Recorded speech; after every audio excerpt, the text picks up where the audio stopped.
राधे राधे मेरी प्यारी फैमिली। मैं मिस्टर एक्स आज की हॉरर स्टोरी में एक बहुत ही भयानक रियल घटना से रूबरू कराने वाला हूं। साथियों, आज की घटना मेरे एक परिचित के रिश्तेदार के साथ ही हुई थी, जिससे मैं भी पहले एक दो बार मिल चुका हूं, और घटना इतनी भयानक थी इसका मुझे अंदाजा अब जाकर चला। अगर इसमें थोड़ी सी भी और चूक हो जाती तो शायद कोई अप्रिय घटना घटित हो सकती थी।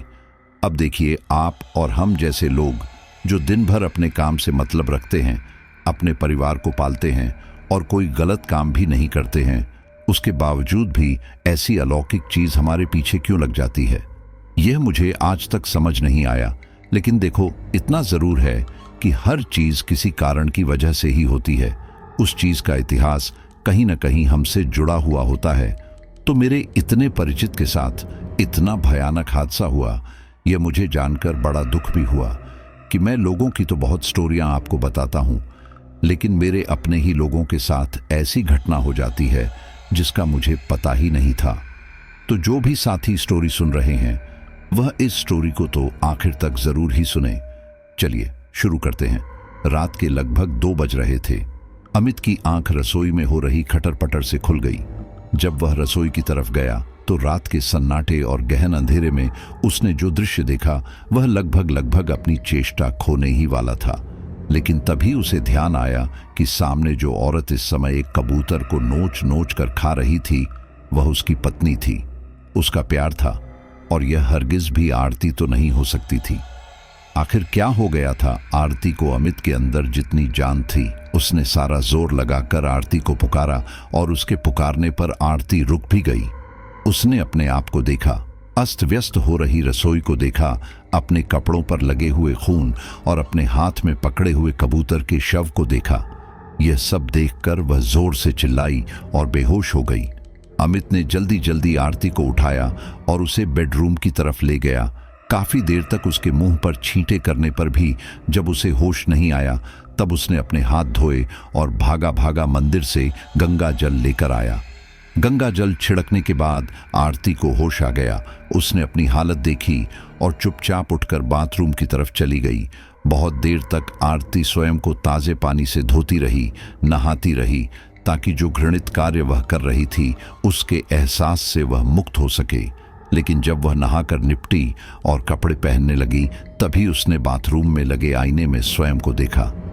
वहां मौजूद उसकी प्रतिबिंब ने उसकी तरफ बड़े ही गुस्से से देखा और फिर खिलखिलाकर हंसने लगा। आरती के साथ यह सब पहली बार नहीं हो रहा था। वह घबराकर बाहर आ गई, लेकिन उसने अमित को अब और डराना उचित नहीं समझा, इसलिए उसे कुछ भी नहीं बताया।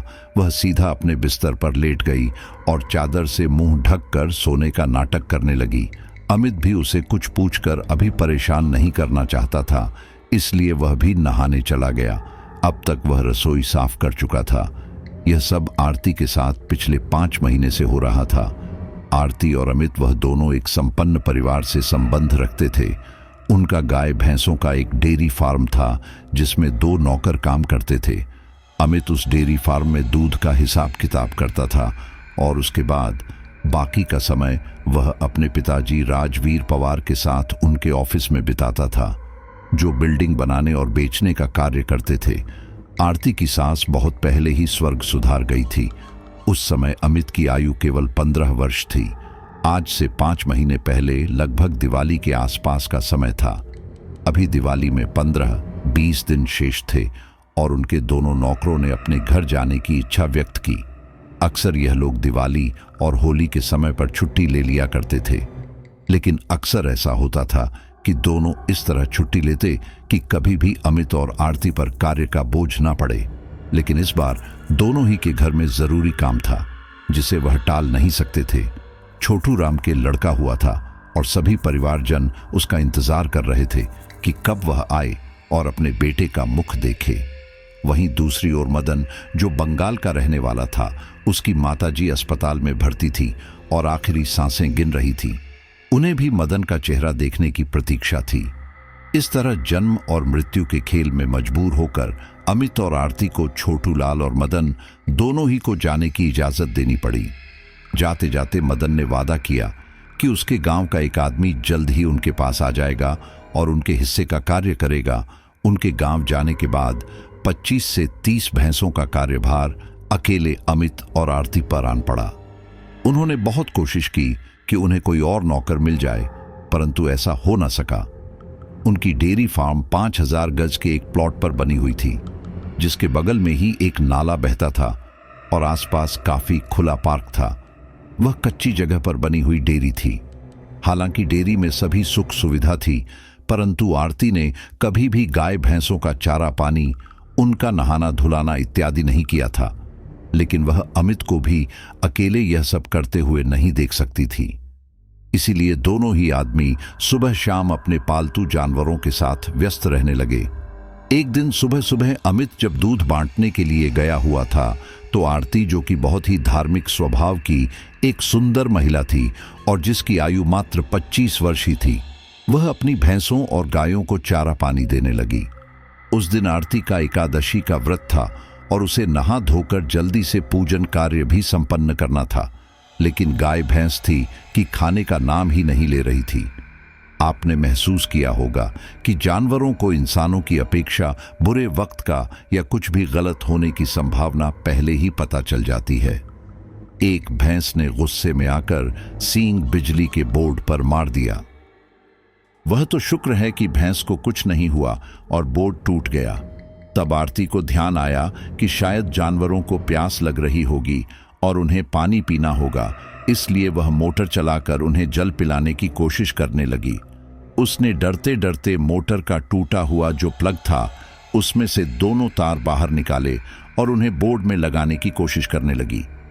वह सफलतापूर्वक लग भी गया था और मोटर चलने भी लगी, पर अचानक से जैसे ही आरती मुड़ी, एक तार गिरकर आरती के हाथ पर चिपक गया।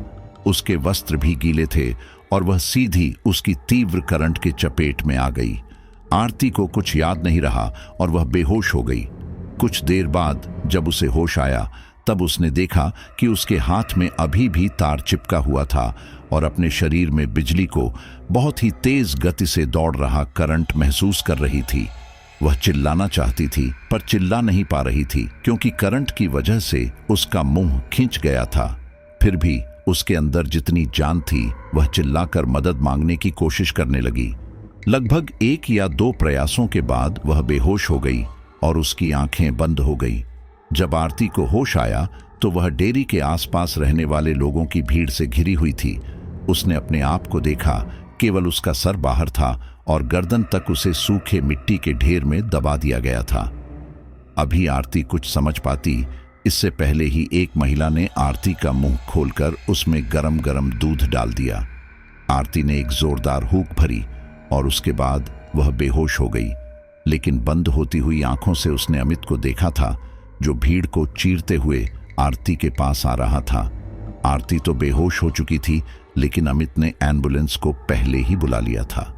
जब वह आरती को लेकर एम्बुलेंस में बैठ रहा था, तब एक बुजुर्ग महिला भीड़ को चीरते हुए अमित के पास आई और उन्होंने उसे पूरी बात बताई। बेटा, मैं सुबह के लगभग 10 बजे तुम्हारी डेयरी में उपले पाटने के लिए गोबर लेने आई थी। उस समय आरती बिटिया अपना सारा काम कर चुकी थी। मैं गोबर एक बाल्टी में भरकर जैसे ही जाने के लिए मुड़ी, तो मुझे आरती बिटिया कहीं दिखाई नहीं दी। लेकिन मुझे ऐसे लग रहा था जैसे कोई बहुत धीरे धीरे कराह रहा है। जब मुझे कुछ समझ में नहीं आया, तो मैं भैंसों की तरफ चली गई और जब मैंने वहां जाकर देखा, तो आरती बिटिया खून से लथपथ वहां पड़ी थी और उसके हाथ से तार चिपका हुआ था। उसे बहुत जोर से करंट लगा।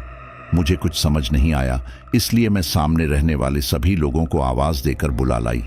सभी लोगों ने आरती के हाथ पर सूखी लकड़ी मार मार कर बहुत मुश्किल से वह तार छुड़वाया और उसके बाद आरती बिटिया को मिट्टी में दबा दिया। मिट्टी में दबने से अक्सर इंसान को लगा हुआ करंट का असर खत्म हो जाता है।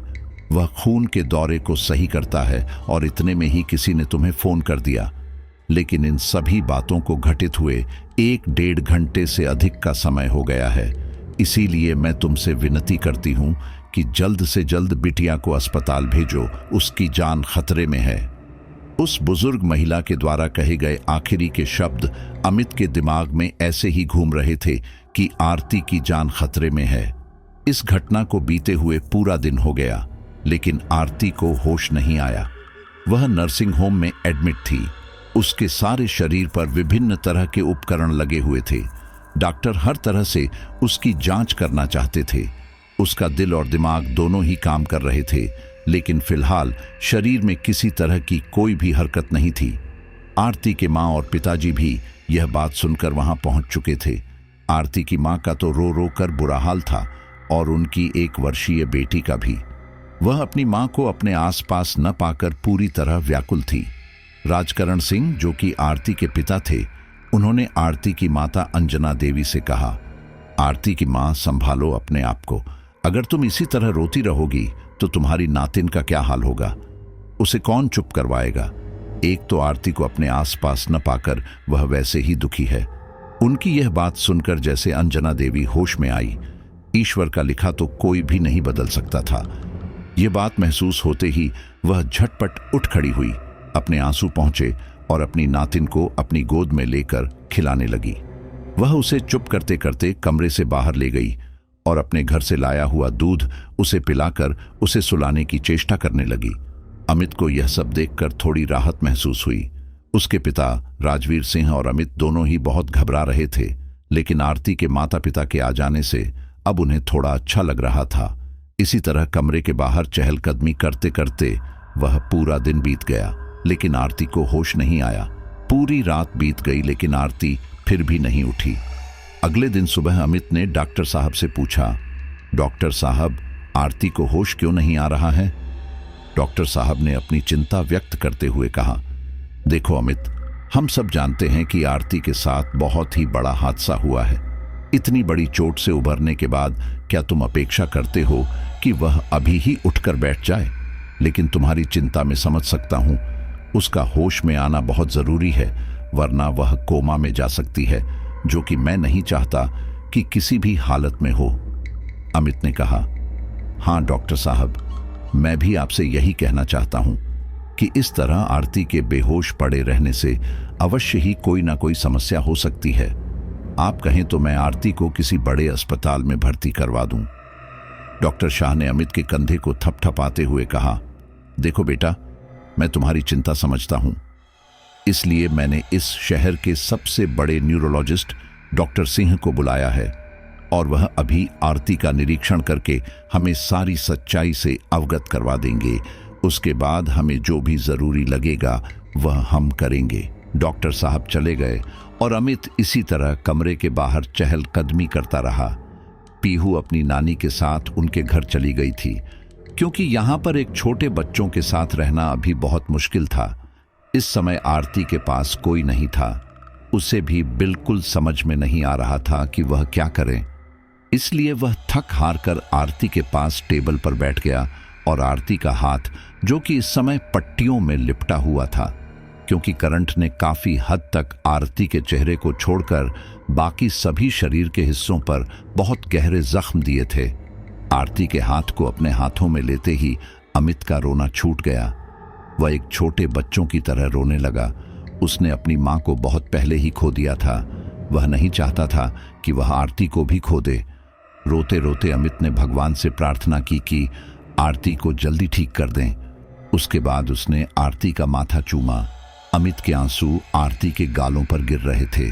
वह जैसे ही जाने के लिए मुड़ा तो यह देखकर अचंभित रह गया कि आरती ने उसके हाथ को कसकर पकड़ रखा था और इस समय उसकी आंखें खुली हुई थीं। उसने अमित को जाने नहीं दिया। अमित ने आरती को गले लगाते हुए कहा, आरती, तुम्हें सच में होश आ गया है या मैं कोई सपना देख रहा हूं? आरती उसकी तरफ देखती ही रही। ना तो उसने हाँ में जवाब दिया और ना ही ना में। वह उठ तो गई थी, लेकिन उसकी आंखों में कोई भाव नहीं था। वह बस अमित का चेहरा देखे जा रही थी और अमित, वह तो खुशी से नाच रहा था। वह भागा भागा डॉक्टर साहब के पास गया। इस समय डॉक्टर सिंह भी अस्पताल में आ चुके थे। उसने चिल्लाते हुए कहा, डॉक्टर साहब जल्दी चलिए, आरती को होश आ गया है। डॉक्टर ने कहा, क्या कहा तुमने? आरती को होश आ गया है? अरे वाह, चलिए डॉक्टर सिंह, आप भी पेशेंट का मुआयना कर लीजिए। ये वही पेशेंट है जिसके बारे में मेरी आपसे फोन पर बात हुई थी। उस बच्ची को बहुत अधिक करंट लगा है। इतना अधिक करंट लगने के बाद मुझे उम्मीद नहीं थी कि इतनी जल्दी उसे होश आ जाएगी। चलिए चलकर चेक करते हैं। सभी डॉक्टर तेजी से दौड़ते हुए अमित के साथ आरती के कक्ष तक आ गए। आरती अभी भी अपने बिस्तर पर बैठी थी, लेकिन ना तो उसकी आंखों में कोई भाव था, ना ही चेहरे पर। डॉक्टर सिंह ने आरती की आंखों में टॉर्च मारते हुए उसकी पुतलियों को बहुत ध्यान से देखा। आमतौर पर इंसानी पुतलियां अधिक रोशनी में सिकुड़ जाती हैं, लेकिन आरती की पुतलियां पर कोई असर नहीं हो रहा था। वह तो एक जिंदा लाश बनकर बिस्तर पर बैठी हुई थी। डॉक्टर सिंह ने आरती से पूछा, आरती, आरती, क्या तुम मुझे सुन पा रही हो? इस बार आरती ने अपना सिर घुमाकर डॉक्टर सिंह की तरफ देखा, लेकिन उनकी भी किसी भी बात का उत्तर नहीं दिया। डॉक्टर सिंह ने अमित की तरफ इशारा करते हुए कहा, क्या तुम अमित को पहचानती हो? ध्यान से देखो इसे। आरती ने अमित की तरफ सिर घुमाया, लेकिन फिर भी किसी भी बात का कोई जवाब नहीं दिया और सिर झुकाकर बैठ गई। डॉक्टर सिंह बोले, देखो अमित, मुझे लगता है कि आरती को बहुत जोर से सदमा लगा है। अभी उसकी मानसिक हालत ठीक नहीं है। जिस हिसाब से उसके साथ हादसा हुआ है, उसका इस तरह से व्यवहार करना एकदम नॉर्मल है। अभी उसकी कुछ दवाइयां चलेगी और लगभग 1 हफ्ते बाद तुम उसे घर ले जा सकते हो। कहकर डॉक्टर सिंह केबिन से बाहर आ गए और उनके पीछे पीछे अमित भी। अमित ने भावुक होते हुए कहा, डॉक्टर साहब, मैं आपके रिक्वेस्ट करता हूं, कृपया करके मुझे सच बताइए, क्या हुआ है मेरी आरती को? वह किसी भी बात का जवाब क्यों नहीं दे रही है? डॉक्टर सिंह ने कहा, देखो अमित, इस तरह के केसेस में अक्सर इंसान अपनी याददाश्त भी खो देता है। हो सकता है आरती के साथ भी कुछ ऐसा हुआ हो, लेकिन मैं पक्का नहीं कह सकता, क्योंकि अमित का नाम पुकारने पर उसने केवल तुम्हें ही देखा। इसका मतलब वह तुम्हें जानती है, तुम्हारा नाम पहचानती है। इसलिए उसकी याददाश्त की तरफ से तो मैं निश्चिंत हूं कि कोई भी समस्या नहीं हुई है। लेकिन कई बार हमारा मन और मस्तिष्क इतने बड़े सदमे के लिए तैयार नहीं होता है और होश में आने पर ऐसे ही व्यवहार करता है। तो इट्स नॉर्मल, डरने की कोई बात नहीं है। कुछ ही दिनों में एकदम सामान्य हो जाएगी। डॉक्टर सिंह ने अमित को समझाया और चले गए। इस घटना के लगभग 1 हफ्ते तक आरती का इलाज चलता रहा। उसके हाथों पर काफी चोटें आई थी। हाथों की पट्टियां लगभग रोज बदली जाती थी और वह अपना इलाज एक अच्छे बच्चों की तरह चुपचाप करवा रही थी। अमित हैरान हो रहा था यह देखकर कि मरीज के नाश्ते में आने वाले अंडे को आरती बड़े ही सहज रूप से खा रही थी, जबकि उसने जिंदगी में कभी भी नॉनवेज को हाथ नहीं लगाया था। अंडे के तो नाम मात्र से वह उल्टी करने लगती थी। उसमें इतने बड़े बदलाव को देखकर वह खुद हैरान था, लेकिन इसे भी दुर्घटना का एक हिस्सा समझकर वह फिलहाल चुप था। उसने आरती से इस विषय में कुछ नहीं पूछा और ना ही किसी और को कुछ बताया, और आज उसे महसूस होता है कि यदि वह इस घटना के बारे में तभी किसी से जिक्र कर लेता तो शायद उसका और आरती का जीवन इतना नरक होने से बच जाता। लगभग 1 हफ्ते बाद आरती की छुट्टी हो गई और वह अमित के साथ अपने घर वापस आ गई। पीहू को उसकी नानी ने अभी अपने पास की रख लिया था। वह नहीं चाहती थी कि इतना छोटा बच्चा वहां पर परेशान हो। आरती की देखभाल के लिए 24 घंटे के लिए एक नर्स नियुक्त कर दी गई थी, जो हर समय आरती के पास ही रहती थी, उसकी सभी जरूरतों का ध्यान रखती थी और उन्हें पूरा करती थी। आरती को यह तक याद नहीं था कि उसकी एक बेटी भी है, इसीलिए वह अक्सर भूल जाती कि वह एक माँ है। उसने अभी तक पीहू को एक बार भी याद नहीं किया था। आरती की माँ अंजना देवी कभी कभी यह बात सोचकर बहुत डर जाती कि उनकी बेटी को आखिर हुआ क्या है, लेकिन फिर वह इसे नियति की मर्जी समझकर चुप हो सहती रही।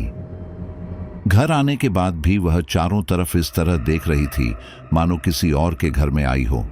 उसे अपना कमरा तक याद नहीं था। सभी लोग इसे आरती की शारीरिक चोट का कारण मान रहे थे, और कई शारीरिक चोटें इतनी गहरी होती हैं कि उनका असर आत्मा तक होता है।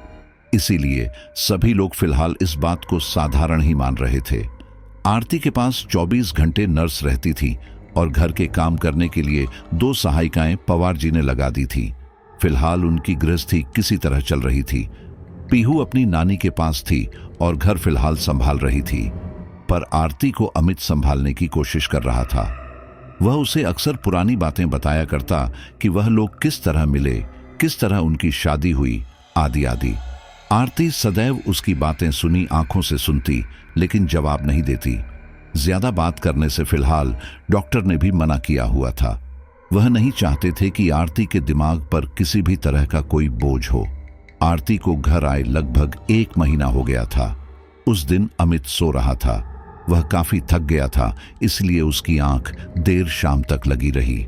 जब उसने अपनी आंखें खोली तो आरती उसके सिरहाने बैठी थी। वह उसे घूरे जा रही थी। जैसे ही अमित ने हड़बड़ाकर देखा तो शाम के 7 बज रहे थे। अमित आरती की ऐसी हालत देखकर एकदम परेशान हो गया। उसकी आंखों में कोई भाव नहीं था। वह भाव शून्य होकर अमित को ही देख रही थी। अमित ने आरती को हल्के से हिलाया और पूछा, आरती, क्या तुम ठीक हो और यहाँ पर क्या कर रही हो? तुम्हें तो अपने कमरे में होना चाहिए। तभी पवार जी ने कमरे में आते हुए कहा, बेटा, आरती संध्या समय की पूजा के समय पर आई है। तुम्हें याद है, पहले भी आरती पूरे घर में घूम घूम कर कैसे शाम की आरती गाती थी। मुझे लगता है कि हमें आज इसे मंदिर ले जाना चाहिए और इसी के हाथ से दीप जलवाना चाहिए। जैसे ही पवार जी ने यह सब कहा, आरती ने पवार जी को बहुत ही बुरी नजरों से घूरा, लेकिन उसने कहा, कुछ भी नहीं। तभी आरती की नर्स भी नीचे आ गई और उसने आरती को मंदिर में ले जाने की कोशिश की। वह बहुत ही प्यारा सा मंदिर था जो घर ही के एक हिस्से में बनाया गया था। जब से आरती के साथ पर हादसा हुआ था, तब से वहां पूजा पाठ भी लगभग ना के बराबर ही हो रहा था, वरना अधिकांश समय आरती ही वहां की पूजा और सारी व्यवस्था देखती थी।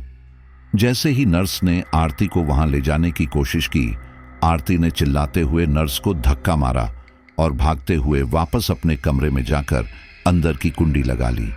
उसका यह व्यवहार देखकर सभी लोग सकते में आ गए। यह व्यवहार अजीब भी था और डरावना भी, इसलिए पवार जी ने कुछ ऐसा नोट किया जो शायद किसी ने भी नहीं किया था। 1 सेकंड के लिए आरती की आंखों का रंग बदल गया था। वह गहरी काली आंखों से एकदम सुनहरी हो गई थी। लेकिन यह बात बताकर वह किसी को भी और अधिक परेशान नहीं करना चाहते थे, इसलिए उन्होंने चुपचाप बैठकर अपने कुल के पंडित जी से बात करना ही उचित समझा। अमित और नर्स दोनों ही आरती के पीछे भागते भागते उसके कमरे की तरफ गए। वह नहीं चाहते थे कि आरती आवेश में आकर कुछ गलत कदम उठा ले, इसलिए बड़ी मुश्किल से अमित ने दरवाजे की कुंडी तोड़कर दरवाजा खोला और जब दोनों अंदर पहुंचे तो आरती एक कोने में छिपकर बैठी हुई थी। उसने कमरे की सारी लाइटें भी बंद कर दी थीं। अमित ने बढ़कर आरती को अपने गले से लगाया और उसे शांत करने की कोशिश करने लगा, लेकिन वह उसे क्या शांति देता। वह तो खुद ही धीरे धीरे हंस रही थी। उसका व्यवहार अजीब अजीब और बस अजीब होता जा रहा था। अमित ने प्रश्न भरी नजरों से नर्स की तरफ देखा। नर्स ने टेबल पर रखी दवाइयां आरती को दी और उसने अमित से कहा, देखिए अमित जी, मुझे लगता है कि आरती जी के साथ जो हादसा हुआ है उसकी वजह से उनके मन में एक डर बैठ गया है। हो सकता है कि मंदिर में जल रहे दिए को देखकर यह डर गई हूं। बाकी कोई वजह मुझे दूर दूर तक समझ नहीं आ रही और फिलहाल हमें इस चीज को समय पर छोड़ देना चाहिए। जब इनके शरीर के घाव इतने गहरे हैं तो आप सोचिए इनके मन पर कितने गहरे घाव लगे होंगे। अमित ने भी नर्स की बात से सहमत होते हुए हामी भरी, लेकिन कोई था जिसे उनकी इन सब बातों पर विश्वास नहीं था और वह थे पवार जी। इसलिए उन्होंने तुरंत अपनी गाड़ी निकाली और अमित को कहा, बेटे गांव से कोई जरूरी फोन आया है, इसलिए मैं 2-3 दिन के लिए गांव जा रहा हूं। तुम बहू का ख्याल रखना। इतना कहकर वह गांव के लिए रवाना हो गए। उनका गांव राजस्थान के अंदर पड़ता था, इसलिए वह रातों रात सफर करके राजस्थान पहुंच गए। वहां पर उनके कुल के कई लोग रहते थे, उनके भाई भतीजे और उनके कुल पुरोहित या पंडित, आप कुछ भी कह सकते हैं। लेकिन रास्ते भर उनके दिमाग में एक ही बात चल रही थी, आरती की आंखों का बदला हुआ रंग। और जब वह अपने सफर के लिए निकल रहे थे तब आरती अपने कमरे की खिड़की पर खड़े होकर उन्हें ही देख रही थी। उसकी आंखें हमेशा की तरह भाव शून्य थीं। रास्ते में कई बार दूसरे वाहनों से टकराते टकराते बचे पवार जी, और जैसे ही उन्होंने अपने पुश्तैनी मकान में कदम रखा तब जाकर उनके सांस में सांस आई। घर पर सभी लोग थे, उनके भाई और भतीजे, सभी भरा पूरा परिवार था उनके भाई का। सभी लोग उन्हें देखकर बहुत खुश हुए। बहुओं ने भी अपने ससुर जी को खूब मान सम्मान किया और आधी रात में भी उठकर प्रेम से भोजन व्यवस्था की। उनके भाई राम कुमार पंवार, जो कि उनसे उम्र में 5 साल बड़े थे, उन्होंने थोड़ी देर आराम करने के लिए कहा, लेकिन पवार जी ने मना कर दिया। उन्होंने स्नान आदि किया और वह जानते थे कि पंडित जी 4 बजे सुबह उठ जाते हैं, तो वह तुरंत उनके पास पहुंचे। मंदिर उनके घर से कुछ दूर एक बहुत बड़े बगीचे में बना हुआ था। बगीचे में तरह तरह के पेड़ पौधे इत्यादि थे। बहुत से सुगंधित फूलों की क्यारी थी और बहुत सारे पौधे भी लगे हुए थे। बगीचे के बीच एक पुरातन शिव मंदिर स्थापित था, जिसकी बहुत मान्यता थी। पवार परिवार सदा से पंडित जी की सेवा में हाजिर रहा था। पंडित जी तो काफी बुजुर्ग हो गए थे। पंडित जी करीबन 75 से 80 वर्ष के आसपास रहे थे। उनकी अनुभवी नजरें और तेजमय चेहरे को देखकर बहुत अच्छा लगता था। उनके व्यक्तित्व में काफी तेज था। इतने बुजुर्ग होने के बाद भी वह बूढ़े नहीं दिखते थे। पवार जी तो देखते ही पंडित जी ने कहा, आ गया राजवीर। पता है मुझे कितनी प्रार्थना करनी पड़ी, तब जाकर तो यहां तक पहुंचा है, वरना जो शक्ति तेरे घर में रह रही है वह तेरा नाश करने में कोई कम नहीं छोड़ती। पर मुझे अपने प्रभु पर भरोसा था कि तुझे कुछ नहीं होगा। मैं अभी स्नान करके आता हूं। इतना कहकर पंडित जी कुएं पर स्नान करने चले गए। पवार जी को बहुत अजीब लगा। बिना उनकी तरफ चेहरा किए, बिना बात किए, उन्हें कैसे पता चला होगा कि वह रास्ते भर प्रभु के साथ जुड़ते हुए यहां पहुंचे हैं। फिर उन्होंने एक लंबी सांस भरी और चुपचाप मंदिर में सभी देवी देवताओं के सामने माथा टका। पवार जी ने कभी भी आरती को बहू नहीं समझा था। वह उसे अपनी बेटी समझते थे और अमित की तो उसमें जान बसती थी। तभी बाबा जी आए और बोले, पीले राजवीर, चाय का प्रसाद है। फिलहाल वहां से सभी शिष्य चले गए थे। अब वहां पर केवल पवार जी और बाबा ही बैठे थे। पवार जी ने निराशा से भरे स्वर में कहा, बाबा आप तो अंतर्यामी हो, इसलिए मैं आपसे क्या कहूं, लेकिन मेरे घर पर जो भी बाधा आई है उसका क्या इलाज करना चाहिए। बाबा जी ने कहा, राजवीर बेटा, इस तरह हिम्मत नहीं हारते। तू जानता है तेरे घर जो बाधा है वह आज से नहीं, उसी दिन से तेरे घर है जिस दिन बहू को उस हादसे से गुजरना पड़ा था और वह लगातार तुमको नुकसान करने की कोशिश कर रही है। तू जानता है यह बच्ची कब से है मेरे पास? यह उसी दिन से मेरे पास है जिस दिन वह हादसा हुआ था। तू नहीं जानता है कि हमारे कुल पर प्रभु की कितनी कृपा है। जब इस बच्ची का हादसे के साथ सामना हुआ और उस आत्मा ने इसके शरीर पर अपना कब्जा कर लिया, तब इस बच्ची को नहीं पता था कि अब आगे क्या करना है। यह तो वहां खड़ी होकर विलाप कर रही थी, लेकिन देख, हमारे पूर्वजों की महिमा देख, उनके बल, उनकी तपस्या इसे सभी बुरी शक्तियों से बचाकर यहां तक ले आई और यह तब से ही मेरे आश्रम में निवास कर रही है। अपने इस आत्मा रूप में भी यह रात दिन प्रभु का नाम लेती है ताकि इसकी आत्मा को बल प्रदान किया जा सके और जिस दिन इसका सामना उस आत्मा से होगा यह उस पर विजय पा सके और अपने परिवार को दोबारा जोड़ सके। पवार जी का मुंह यह सारी बातें सुनकर खुला का खुला रह गया, यानी कि उनके घर में जो आरती रह रही थी वह आरती थी ही नहीं, वह तो कोई आत्मा थी और उसकी नजर अब हमेशा के लिए आरती के शरीर पर थी। आखिर इस समस्या का समाधान कैसे होगा? लेकिन वह बार बार इन बातों को पूछकर बाबा के प्रति अपने विश्वास पर प्रश्न नहीं उठाना चाहते थे, इसीलिए वह हाथ जोड़कर चुपचाप बैठ गए। आरती भी चुपचाप वहीं बैठी थी। वह रोती जाती और अपने आंसू शांति से पोंछती जाती। बाबा उन दोनों की सूरत देख रहे थे। फिर कुछ देर उन्हें निहारने के बाद बाबा ने आरती से कहा कि वह अपने साधना कक्ष में चली जाए। वह नहीं चाहते थे कि उसकी उपस्थिति का आभास किसी को भी हो। इतनी प्यारी और निर्मल आत्मा थी आरती की कि उसे मंदिर में भी कोई परेशानी नहीं हो रही थी। आरती उठी और अपने कक्ष में चली गई। बाबा ने पवार जी से कहा, बेटा, अब मैं जो प्रश्न तुझसे पूछना चाह रहा हूं उसका जवाब मुझे सोच कर देना। यह प्रश्न कुछ अस्वाभाविक सा है और मैं नहीं चाहता कि तू किसी भी तरह का संदेह अपने मन में पैदा करे। लेकिन यह प्रश्न पूछना मेरे लिए अनिवार्य है। पवार जी ने भी सरलता से उत्तर दिया, पूछे बाबा, आप क्या कहना चाहते हैं? बाबा ने पवार जी से पूछा, जिस दिन से वह हादसा हुआ है उस दिन से लेकर अब तक तुझे लगता है कि अमित और आरती के शरीर रूप में निवास कर रही आत्मा के दरमियान कुछ संबंध बने हैं? पवार जी ने कहा, बाबा, इसका उत्तर तो मैं नहीं दे सकता, क्योंकि मैं नहीं जानता कि उनके बीच ऐसा कुछ हुआ है या नहीं। हाँ, लेकिन मैं इतना जरूर कह सकता हूं, आरती का शरीर इतना कमजोर हो चुका है कि वह इस विषय में शायद सोच भी नहीं सकती। अगर उस दुष्ट आत्मा ने कोशिश की भी होगी तो अमित ने इसका समर्थन नहीं किया होगा। मैं अपने अमित को इतना तो जानता हूं। पवार जी ने बाबा की बात का उत्तर दिया। उनके इस उत्तर को सुनकर बाबा कुछ राहत महसूस कर रहे थे। बाबा ने पूरे विश्वास से कहा, लेकिन बेटा, मेरी इस बात का विशेष ध्यान रखना कि अमित और आत्मा के बीच किसी भी तरह का कोई संबंध ना बने। इस बात का तुम्हें विशेष ख्याल रखना है। अभी अमावस आने में 20 दिन पड़े हैं और 20 दिन कम नहीं होते। इसलिए मेरा कहा मानो और सुबह तुम अपने घर चले जाओ और उन दोनों पर कड़ी नजर रखो। मैं तुम्हारे हाथ पर एक रक्षा सूत्र बांध देता हूं और एक रक्षा सूत्र में अमित के लिए भी दे रहा हूं। कोशिश करना कि यह कभी भी तुम्हारे हाथ से ना खुले। जब तक यह रक्षा सूत्र तुम्हारे हाथ में रहेंगे वह आत्मा कुछ भी नहीं कर पाएगी, लेकिन फिर भी तुम्हें बहुत एहतियात पर रखने होंगे। यदि तुम चाहते हो कि आरती सही सलामत अपने घर पहुंच जाए तो तुम्हें इस बात का विशेष ध्यान रखना होगा। और हाँ बेटा, यह बात अपने दिमाग में अच्छी तरह बिठा लेना कि वह आत्मा काफी खतरनाक हो चुकी है। मुझे लगता है कि तुम्हें काफी प्रयास करने होंगे, लेकिन फिर भी अपनी तरफ से कोई कमी मत छोड़ना और बाकी सब ईश्वर पर छोड़ दो।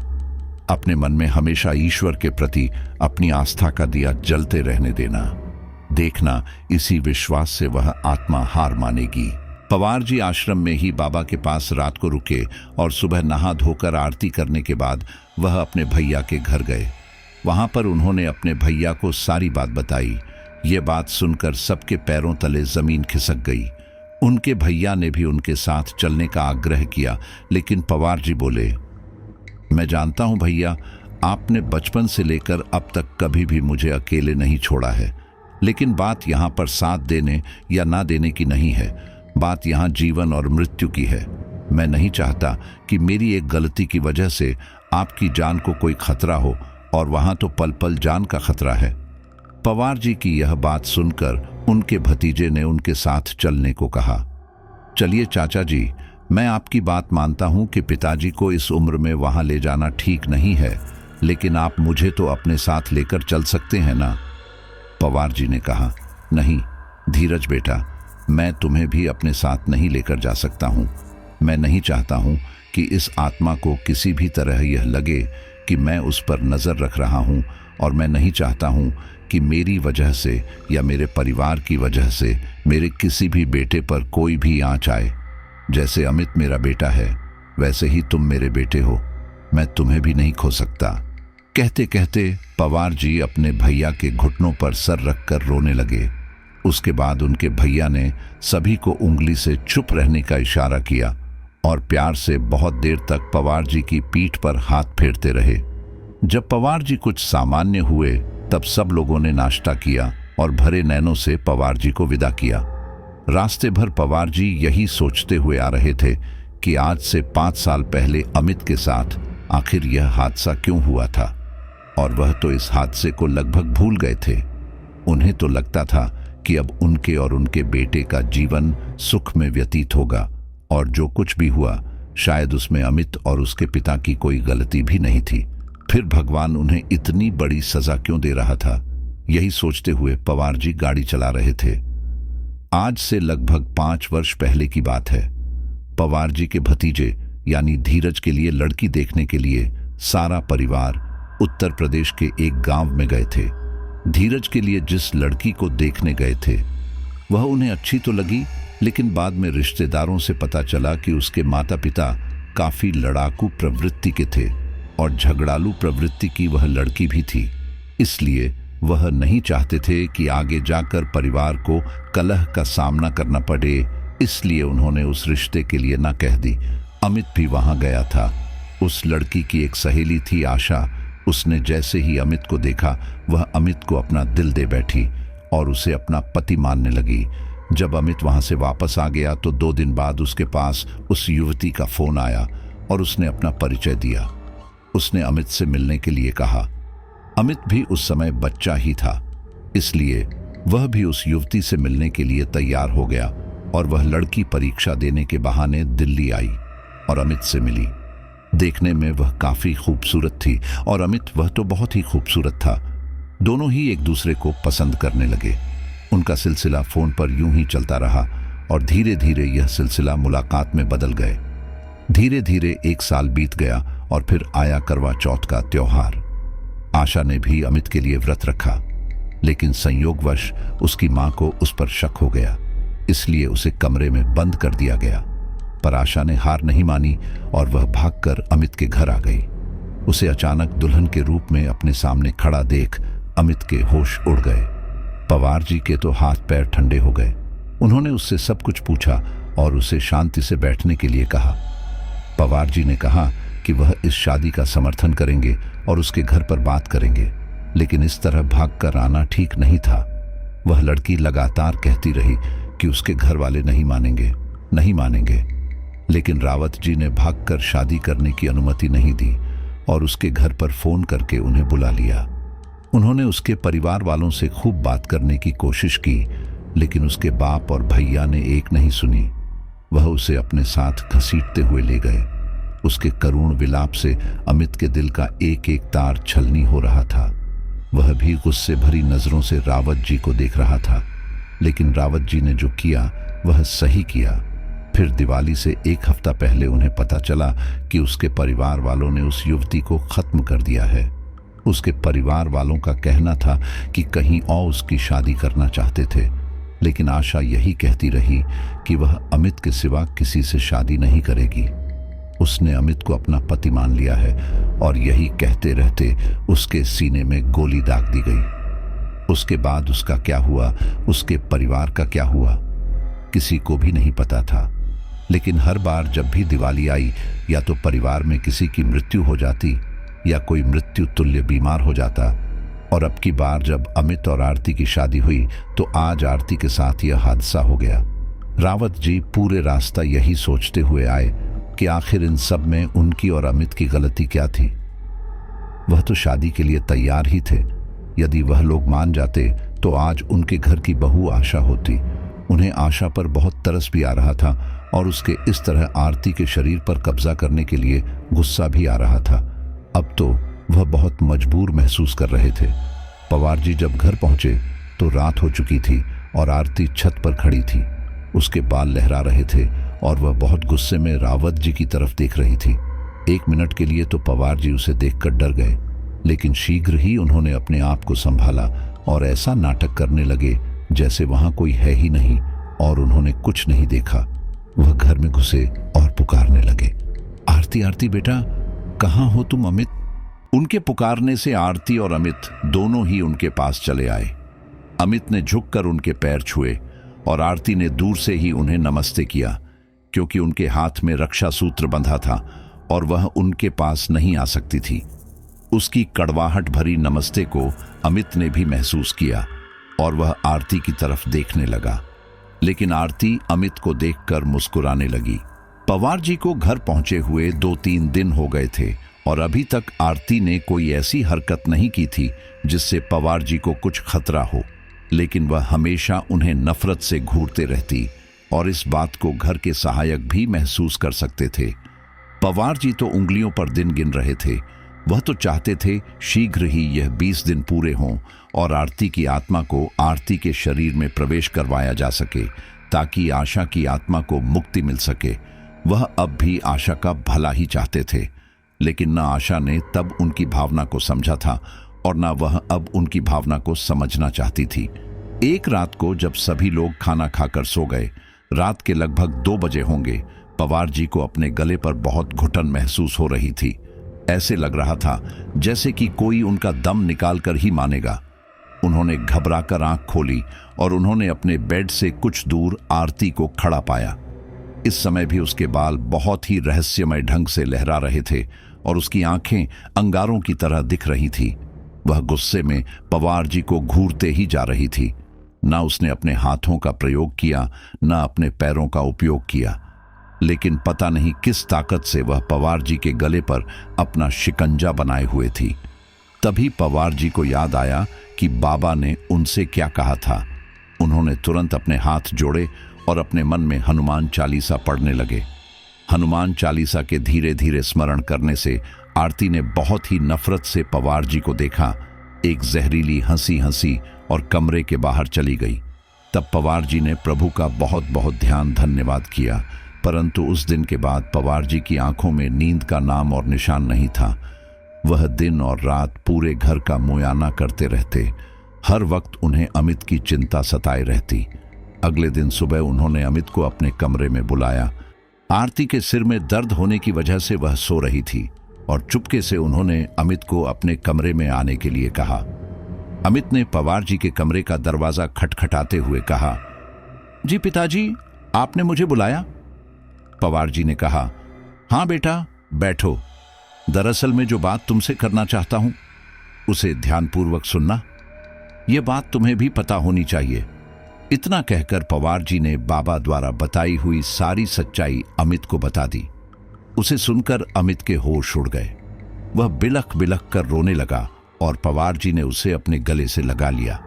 उन्होंने उसे शांत करवाया और कहा कि किसी भी तरह से आशा को हम पर शक नहीं होना चाहिए, नहीं तो वह हमारे लिए बहुत बड़ी मुसीबत खड़ी कर सकती है। इसलिए उन्होंने उसे सामान्य रहने के लिए कहा और आश्वासन दिया, बाबा आने वाली अमावस्या पर सब ठीक कर देंगे, लेकिन तुम उससे दूर रहना, उससे किसी भी प्रकार का संबंध या वादा मत करना, नहीं तो उससे पीछा छुड़ाना बहुत भारी हो जाएगा। यह सब सुनने के बाद अमित भारी मन से नीचे ड्राइंग रूम में बैठ गया। उसने अपने लिए कॉफी बनाई और सोफे पर बैठकर उन दिनों को याद करने लगा। यह वाकई उसकी गलती थी। उस समय उसकी उम्र चाहे कम थी, लेकिन इतनी भी कम नहीं थी कि वह किसी भी लड़की के बहकावे में आ जाए। यदि वह उसे एक बार स्पष्ट रूप से मना कर देता तो शायद उसकी भी जिंदगी बर्बाद नहीं होती, वह भी आज जिंदा होती। उसे आशा के लिए भी हृदय से बुरा लग रहा था और अपनी आरती के लिए तो उसका मन रो रहा था। वह नहीं जानता था इतने दिनों से कि आरती की आत्मा उसके शरीर में नहीं है। उसे स्वयं पर गुस्सा आ रहा था कि वह आशा और आरती में फर्क नहीं समझ पाया, लेकिन आरती में आए बदलावों को तो उसने स्वयं महसूस किया था। फिर उसने कोई कदम क्यों नहीं उठाया? यह सब सोच सोचकर अमित का सिर फटा जा रहा था।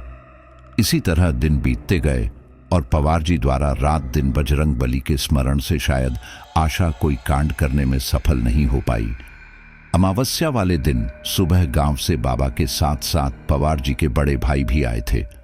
वह नहीं चाहते थे कि इस दुख की घड़ी में वह अपने भाई को अकेला छोड़ दें, या यूं कह लीजिए कि उनका मन ही नहीं माना। पवार जी ने आरती से खाना बनाने के लिए कहा और बाबा को देखते ही आरती बेहोश होकर गिर पड़ी। ये देखकर बाबा मुस्कुराकर बोले कि आज यह खाना नहीं बना पाएगी, और अमित ने आरती को उठाकर उसके कमरे में लिटा दिया। घर के सहायकों ने खाना बनाया। स्नान और खाने से निवृत्त होने के बाद दोपहर के लगभग 4 बज गए थे। बाबा के कहे अनुसार पवार जी ने घर के सभी सहायकों को जाने के लिए कह दिया। आरती अपने कमरे में अभी तक बेहोश पड़ी थी। वह बाबा के तेज को शायद बर्दाश्त नहीं कर पा रही थी। शाम होते ही बाबा ने घर के चारों तरफ एक भभूत से रेखा खींच दी। वह नहीं चाहते थे कि किसी छलावे का उपयोग करके आशा की आत्मा यहां से भाग जाए और भविष्य में उन्हें दोबारा तंग करे। फिर उन्होंने हवन कुंड तैयार किया। वह हवन कुंड में अग्नि प्रज्वलित करने ही वाले थे कि आशा आकर उनके सामने खड़ी हो गई। उसे अपने कपड़ों का भी ध्यान नहीं था। वह गुस्से में लगभग पागल हो रही थी। वह बहुत ही बुरी तरह चीख रही थी, चिल्ला रही थी। बाबा ने जैसे ही हवन कुंड में अग्नि प्रज्वलित की, वह और जोर से चिल्लाई। अमित ने उसे पकड़ रखा था। वह अमित से बोली, एक बार तो यह दुनिया तुम्हें और मुझे अलग कर चुकी है अमित, लेकिन इस बार मैं ऐसा नहीं होने दूंगी। मैंने इस दिन के लिए 5 सालों से इंतजार किया है। और तुम कैसे इंसान हो अमित? मुझे तो तुमसे भी नफरत होती है। मैंने तुम्हारे लिए जान दी और तुम यहाँ नया परिवार बसाकर बैठे हो। तुम्हें एक बार भी मेरी याद नहीं आई या तुम्हें शर्म नहीं आई, इसीलिए मैं तुम्हारे साथ ऐसा कर रही हूं और मैं तुम्हें नहीं छोड़ूंगी। ये कहते हुए वह विलाप करने लगी। बाबा अपने मन में कुछ मंत्र पढ़ रहे थे।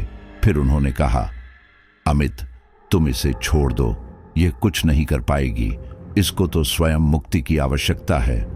बाबा की आंखों में कुछ सम्मोहन जैसा था, क्योंकि जैसे ही आशा ने उनकी नजरों में देखा वह चुपचाप बैठ गई। वह चिल्ला चिल्ला कर रो रही थी, किंतु कुछ कर नहीं पा रही थी।